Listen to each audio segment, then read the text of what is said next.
Hi, Recovery Girls. It's Lynn, and I'm driving, so I'm not going to look at the camera too much. But I just got out of my first Recovery Girls meeting. We've been meeting now twice, or we've met twice. I wasn't able to make the first week because I was out of town, but I was super excited to meet today and with the other women.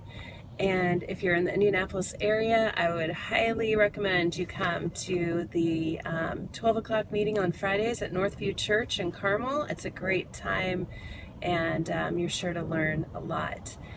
Today, we talked about self-deception, and part of the traditions is that we don't share. We obviously keep anonymous what is shared in the rooms, but I want to share kind of some of the stuff that I talked about with self-deception. And one of the main things for me in dealing with self-deception is that I have some truth tellers in my life.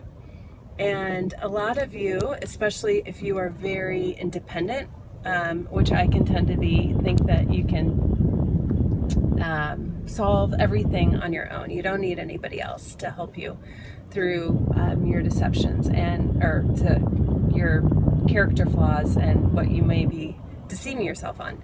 And it is kind of a scary, daunting thing to think about, because self-deception is something that is hidden from us a lot of times.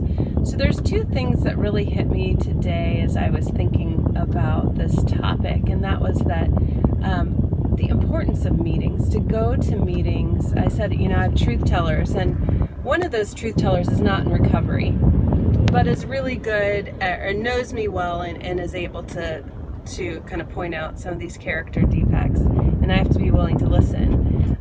But one of the best gifts that we have in recovery is meetings and being with other people that are in recovery.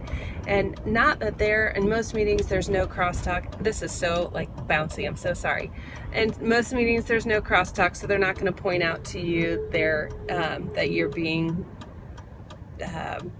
you have this character flaw or that you're being self-deceived. But in meetings, you hear other people share their stories, and in that, your eyes can start to be open to what others are dealing with, and then in turn, maybe what God wants to open your eyes to. And so meetings are super important, as is finding a sponsor that you can work through the steps with, because that sponsor will become a truth teller in your life and will really help you to know when you're kind of put up the BS flag, per se. So that was just something that really hit me. The beauty of the meetings and being able to kind of sift through and peel the onion back of ourselves so that we can start to see how we may be deceiving ourselves, and then we can move forward in recovery. And once we recognize it, we can start with admitting we are powerless and start those steps. So I'm super excited about these meetings, and I hope if you're in the area you'll join us. If not, continue to reach out on the our Facebook page, or on listen to the videos, and we will continue to share our experience, strength, and hope with you. And with that, I pray that you will turn your life and your will over to the care of God and watch for the miracles.